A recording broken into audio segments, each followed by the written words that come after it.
बिस्मिल्लाहिर्रहमानिर्रहीम। अस्सलाम वालेकुम डियर स्टूडेंट्स, मैं हूं आपका मैथमेटिक्स इंस्ट्रक्टर अली अहमद और मैं आप सबको मैथमेटिक्स बाय अली अहमद में खुशामदीद कहता हूं।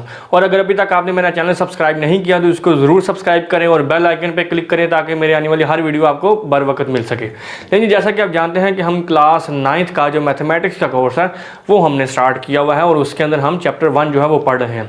आज की इस वीडियो में हम एक्सरसाइज 1.6 के जो हमारे रिमेनिंग वर्ड प्रॉब्लम्स के क्वेश्चन थे जिनको हम क्रैमर रूल और मैट्रिक्स इन्वर्जन मेथड को यूज़ करते हुए सॉल्व कर रहे थे वो हम करेंगे। क्वेश्चन नंबर 4 जो है वो हम स्टार्ट करते हैं। क्वेश्चन नंबर 4 की जो स्टेटमेंट है वो कुछ इस तरह से है कि the third angle of an isosceles is 16 degree less than the sum of the two equal angles. सबसे पहले हम ये देखते हैं कि आइसोसेलेस ट्राइंगल कैसी ट्राइंगल होती है। आइसोसेलेस ट्राइंगल ऐसी ट्राइंगल होती है जिसकी दो साइड जो हैं वो इक्वल होती हैं। तो जिस तरह से अगर दो साइड्स इक्वल होंगी तो फिर उसके दो एंगल जो हैं वो भी इक्वल होंगे।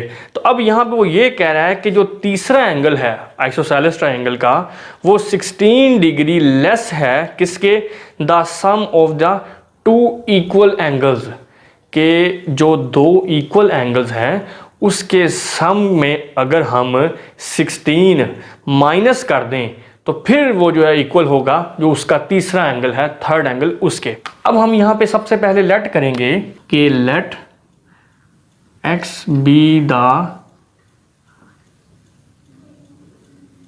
Major of same angles.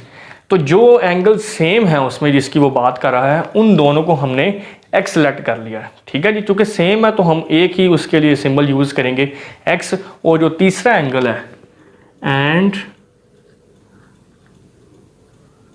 Third angle जो है उसको y कह लिया। ठीक हो गया। अब स्टेटमेंट पे जरा वापस आते हैं, इसको गौर से आपने समझना है। ये वो कह रहा है कि the third angle of an isosceles, ये जो थर्ड एंगल हमने लेट किया है y, ये क्या है, is 16 degree less than the sum of two equal angles. जो दो इक्वल एंगल्स हैं उसका सम, मतलब x को जब x में ऐड करेंगे तो इनका सम क्या आएगा, 2x। ठीक है जी। तो कहता है सम में से कितना लेस है, 16 डिग्री। इसमें से अगर 16 डिग्री माइनस करें तो फिर ये तीसरे एंगल के इक्वल होता है। मैं उम्मीद करता हूं कि इस कंडीशन की आपको समझ आ गई होगी। आप इसको ये भी कह सकते हैं जी बाय फर्स्ट कंडीशन, ये पहली कंडीशन है इसकी। ठीक है जी, पहली कंडीशन से हमें ये इक्वेशन मिल गई है। इस इक्वेशन को अगर मैं थोड़ा सा चेंज करूं, y इधर आके नेगेटिव हो जाएगा और 16 इधर आके पॉजिटिव हो जाएगा। ये आपकी पहली इक्वेशन बन गई। ठीक हो गया।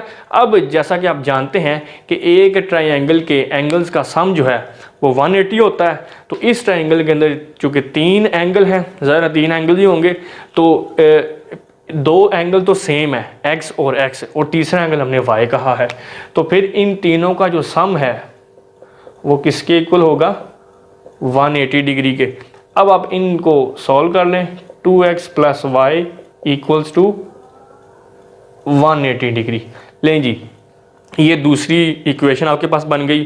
कहता है फाइंड 3 एंगल्स ऑफ ट्राइंगल। इस ट्राइंगल के तीनों एंगल्स हमने फाइंड करने हैं। तो आइए स्टार्ट करते हैं। अब मैं इस क्वेश्चन को भी क्रैमर रूल के मेथड से करूंगा, बाय यूजिंग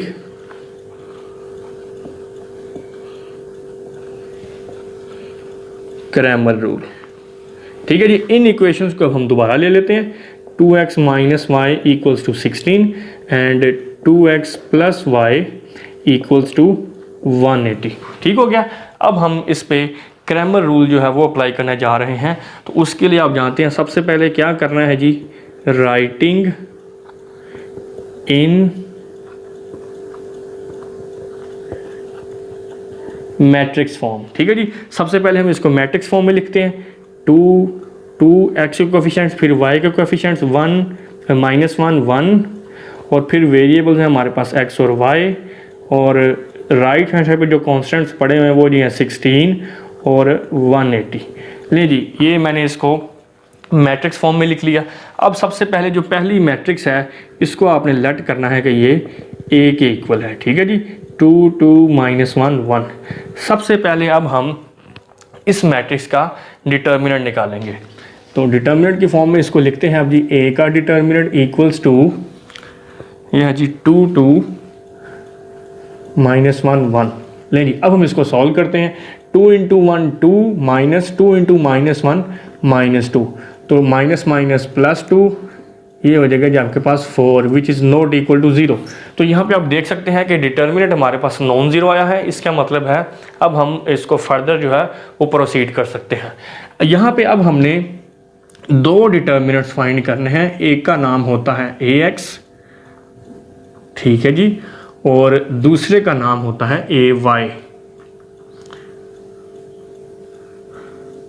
जिस तरह से हमने पिछले क्वेश्चन में क्रैमर रूल अप्लाई किया था, सेम उसी तरह से AX आप जानते हैं, आपने आना है वापस इक्वेशंस की तरफ।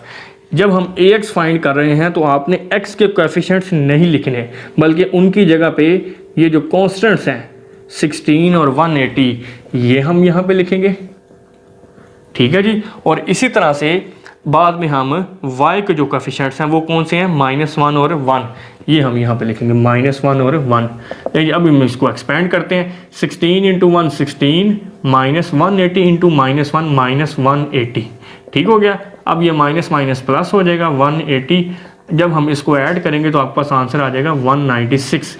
ये जी आपके पास AX डिटर्मिनेंट का आंसर आ गया, ठीक है जी। अब हम मूव करते हैं AY की तरफ। AY जब आपने फाइंड करना है तो पहले आपने X के कोएफिशिएंट्स लिखने हैं। जब AX फाइंड किया था तब X के कोएफिशिएंट्स नहीं लिखे थे, बल्कि X के कोएफिशिएंट्स की जगह पे हमने कॉन्स्टेंट्स यूज़ किए थे। जब AY फाइंड करना है तो सबसे पहले आपने X के कोएफिशिएंट्स लिखने हैं, वो क्या है जी 2 2, और फिर Y के कोएफिशिएंट्स नहीं लिखने क्योंकि हम AY फाइंड कर रहे हैं। अब हम इनके कोएफिशिएंट्स की जगह पे ये जो कॉन्स्टेंट्स हैं 16 और 180 ये हम यहाँ पे लिखते हैं, 16 और 180। अब हम इनको एक्सपेंड करते हैं। 2 को जब 180 से मल्टीप्लाई करेंगे तो आपके पास आंसर आएगा 0 6 360, ठीक है जी। -2 को 16 से मल्टीप्लाई करेंगे तो आंसर आएगा 32। अब जब आप इनको माइनस करेंगे तो आपके पास आंसर आएगा जी 328। ये आपके पास अब AY का आंसर आ गया है, ठीक है जी। AX और AY दोनों के आंसर अब आपके पास आ चुके हैं। अब हम X और Y की वैल्यू जो है वो फाइंड कर सकते हैं। X आप जानते हैं इक्वल होता है AX determinant over A determinant, और जो Y आपका है वो इक्वल होता है AY determinant over A determinant, ठीक हो गया। अब हम इनमें वैल्यूज पुट करते हैं।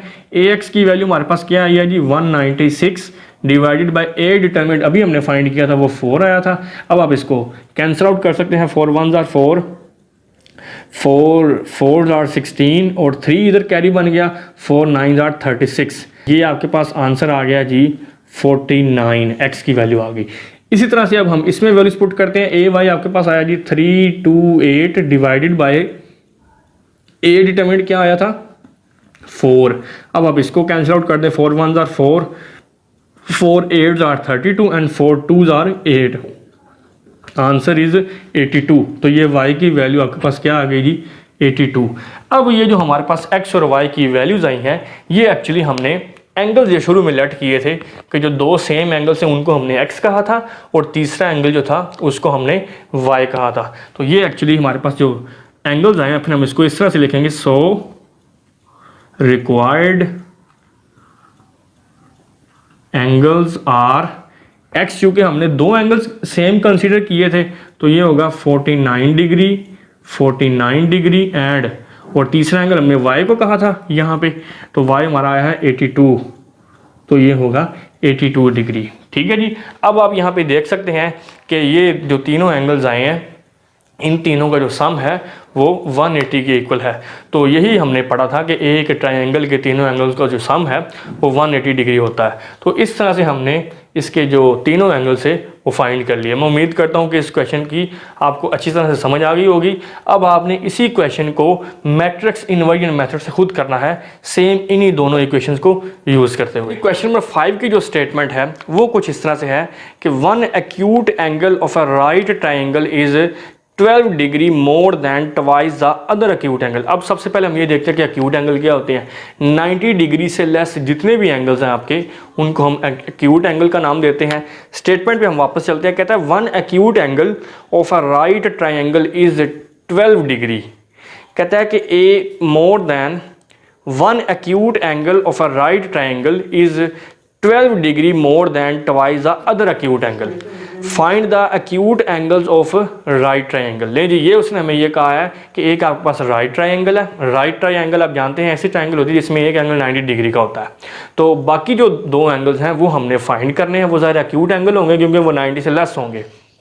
अब हम लेट करते हैं, let x and y degree are required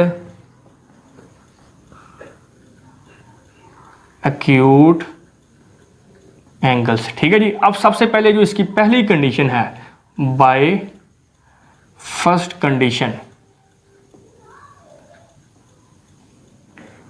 first condition इसकी क्या है, स्टेटमेंट को हम दोबारा देखते हैं। स्टेटमेंट क्या है कि one acute angle of a right triangle is 12 more than twice the other acute angle. कहता है कि जो उसका एक एक्यूट एंगल है वो दूसरे एंगल के ट्वाइस करने से, और उसमें 12 मोर दैन का मतलब है 12 डिग्री अगर उसमें ऐड करें तो फिर वो दूसरे एंगल के इक्वल होता है। अब इसको हम इस तरह से देखते हैं कि पहला एंगल जो इसको हमने x डिग्री कहा है, उसका चूंकि वो कह रहा है ट्वाइस, तो ये हो जाएगा 2x। और ये जो यहाँ पे कह रहा है 12 डिग्री मोर देन, मतलब उसमें जब हम 12 डिग्री ऐड करेंगे देन वो जो दूसरा एंगल है y, फिर वो उसके इक्वल होगा। मैं यहाँ पे रिपीट कर रहा हूँ statement, one acute angle of a right triangle, एक एक्यूट एंगल राइट ट्राइंगल का, is 12 more than twice the other acute angle. 12 मोर का मतलब 12 उसमें ऐड करना है, और ट्वाइस इसका, ट्वाइस का मतलब उसको 2 से मल्टीप्लाई करना है। तो ट्वाइस ऑफ द एंगल और 12 मोर उसमें 12 ऐड करें तो फिर वो दूसरे एंगल के इक्वल होता है। ठीक है जी, ये मेरी पहली कंडीशन है। अब हम इसको थोड़ा सा सिंप्लीफाई कर लेते हैं। ये है जी 2x, y इधर जाके नेगेटिव हो जाएगा, 12 इधर आके नेगेटिव हो गया। ये आपकी पहली इक्वेशन बन गई। ठीक है जी। अब आप जानते हैं कि एक हमारे पास राइट ट्राइंगल अगर है, तो अगर पहला एक एंगल जो है वो ज़ाहिर 90 डिग्री का है, तो जो बाकी दो एंगल्स होंगे उनका सम 90 डिग्री के इक्वल होगा। क्योंकि एक ट्राइंगल के एंगल्स का सम 180 होता है, अगर एक उसमें 90 डिग्री के एंगल निकाल दें तो बाकी 90 बचता है। तो जो दो एक्यूट एंगल्स हम फाइंड करने जा रहे हैं, फिर उनका सम जो है वो 90 डिग्री के इक्वल होगा। तो ये आपकी सेकेंड कंडीशन है। By second condition, second condition में क्या है जी, x प्लस वाई दोनों का सम किसके इक्वल होगा, 90 डिग्री के। ये आपकी सेकंड इक्वेशन बन गई है। इन क्वेश्चंस में असल में जो समझने वाली बात है वो यहीं तक है, जो आपने शुरू में इक्वेशंस बनानी है अपनी स्टेटमेंट को समझते हुए, तो इसको आपने अच्छी तरह समझना है। अगला काम वही है जो आप सीख चुके हैं, क्रैमर रूल है और दूसरा मैट्रिक्स इन्वर्जन मेथड है। तो क्वेश्चन नंबर 4 को चूँकि मैंने क्रैमर रूल से किया था, अब इसको मैं बाय मैट्रिक्स इन्वर्जन मेथड से करता हूँ। तो इन दो इक्वेशंस को हम ले लेते हैं बाय मैट्रिक्स इन्वर्जन मेथड।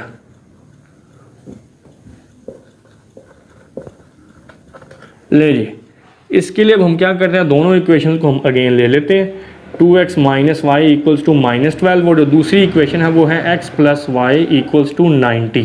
सबसे पहला काम क्या करना है, इसको आपने मैट्रिक्स फॉर्म में लिखना है। राइटिंग इन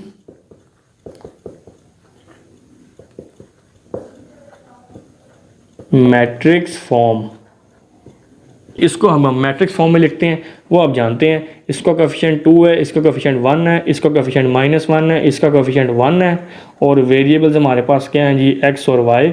इसको नेक्स्ट मैट्रिक्स में लिखते हैं इक्वल्स टू, और राइट हैंड साइड पे हमारे पास कॉन्स्टेंट्स क्या हैं जी, -12 और 90। ठीक हो गया। अब हमने यहाँ पे लेट करना है इस मैट्रिक्स को A के इक्वल, इसको X के इक्वल और इस मैट्रिक्स को B के इक्वल। तो इनको लेट करने के बाद आपके पास जो इक्वेशन बनेगी वो होगी AX इक्वल्स टू B। ठीक हो गया। अब आप यहाँ पे गौर करें कि जो A के लेफ्ट साइड पे एक मैट्रिक्स A पड़ी हुई है, इसको मैं अगर इक्वल के दूसरी तरफ लेके जाऊँ तो दूसरी तरफ भी ये B के लेफ्ट साइड से मल्टीप्लाई होगी और ये इसका इन्वर्स बन जाएगा। इस तरह से हम इसको लिखेंगे X equals to A inverse into B। ये जो A मैट्रिक्स थी X के लेफ्ट साइड से मल्टीप्लाई हो रही थी, इसको जब मैं इक्वल के दूसरी तरफ लेके गया तो दूसरी तरफ भी ये B के लेफ्ट साइड पे ही आएगी और इसका इन्वर्स हो जाएगा। इसको हम राइट पे नहीं लिख सकते। उसकी रीज़न ये है कि मैट्रिसेस में कम्यूटेटिव लॉ होल्ड नहीं करता। In general a b is not equal to b a, तो इसलिए अगर ए इधर लेफ्ट साइड पे है तो इक्वल के दूसरी तरफ भी ये लेफ्ट साइड पे ही रहेगा, लेकिन उधर जाकर ये ए इनवर्स बन जाएगा। अब आप इसको कह दीजिए इक्वेशन नंबर 1। अब आपने इक्वेशन नंबर 1 पे अगर गौर करें तो हमें यहाँ पे ए इनवर्स की वैल्यू चाहिए। अब हम सबसे पहले ए इनवर्स फाइंड करते हैं। ए इनवर्स किसके इक्वल होता है जी? Adjoint of A over A determinant. अब हम यहाँ पे सबसे पहले इस मैट्रिक्स जिसको हमने ए लेट किया है उसका डिटर्मिनेंट फाइंड करते हैं। ले जी, ए मैट्रिक्स आपकी क्या है जी? 2 1 -1 1। ए डिटर्मिनेंट 2 1 -1 1। ठीक हो गया। इसको एक्सपेंड करते हैं। 2 × 1 2 -1 × -1 -1, ये माइनस माइनस प्लस हो जाएगा equal to 3 which is not equal to 0। ये चूँकि 0 के इक्वल नहीं आया, नॉन ज़ीरो आंसर आया है, इसका मतलब है कि जो ए मैट्रिक्स है ये हमारे पास नॉन सिंगुलर है, मतलब इसका इन्वर्स एग्जिस्ट करता है। अब हम इसको फर्दर मूव कर सकते हैं। अब हम सबसे पहले इसका एडजॉइंट फाइंड करते हैं। एडजॉइंट ऑफ ए 2/2 मैट्रिक्स का एडजॉइंट आप जानते हैं किस तरह से फाइंड करते हैं। जो डायगोनल एंट्रीज होती हैं उनकी हम जगह चेंज कर देते हैं 1 2, और जो नॉन डायगोनल एंट्रीज हैं उनके हम साइन चेंज कर देते हैं, उनके अलामतें बदल देते हैं। ये जो +1 है ये -1 हो जाएगा और ये -1 है ये +1 हो जाएगा। ठीक हो गया। अब ये जो दोनों वैल्यूज़ हमने निकाली हैं ये ए इनवर्स वाले फार्मूले में हम पुट कर देते हैं ताकि ए इनवर्स की जो वैल्यू हमारे पास आ जाए। 1/a डिटर्मिनेंट क्या है जी? 3, और एडजॉइंट हमने अभी ये क्या निकाला है? 1 - 3 1 -1 1 2। ये आपके पास ए इनवर्स आ गया। ठीक है। अब अगर आप इक्वेशन 1 को गौर करें तो अब हम उसमें ए इनवर्स की वैल्यू पुट करते हैं। इक्वेशन 1 क्या है जी? Put in 1। इक्वेशन 1 है जी x is equal to A inverse की जगह पे इसकी वैल्यू, ये 1/3 को भी मैंने अंदर मल्टीप्लाई नहीं किया, इसको भी आप बाहर रहने दें। 1 - 1 1 2, और उसके साथ मल्टीप्लाई हो रहा है b हमने इस मैट्रिक्स को शुरू में कहा था, तो ये फिर मैट्रिक्स b की जगह हम यहाँ पे लिखेंगे -12 और 90। ठीक हो गया। अभी 1/3 को बाहर रहने दें, इसको मल्टीप्लाई करते हैं, ये रो और ये कॉलम। 1 को -12 से करेंगे -12, 1 को +90 से करेंगे तो 90। इसी तरह से -1 को -12 से करेंगे तो +12, और 2 को 90 से करेंगे तो 180 आपके पास आंसर आ जाएगा। लें जी 1/3 इसको सिंप्लीफाई कर लें, -12 और +90, ये आपके पास आंसर आएगा जी 78, और 180 + 12 ये आपके पास आंसर आएगा 192। ठीक है जी। अब जो 1/3 बाहर मल्टीप्लाई हो रहा है ये इसकी हर एंट्री से मल्टीप्लाई होगा 78/3 और 192/3। अब हम इसको कैंसिल कर सकते हैं। 3 2s are 6 और 1 इधर कह दिया लगेगा, 3 6s are 18। इसी तरह से 3 6s are 18 और इधर 12 बन जाएगा, 3 4s are 12। तो आपके पास आंसर क्या आ गया जी? 26, और यहाँ पे बन गया 64। और यहाँ पे चूंकि हमने x मैट्रिक्स कहा है तो x मैट्रिक्स हमने शुरू में किसको लेट किया था? इस मैट्रिक्स को, x और y।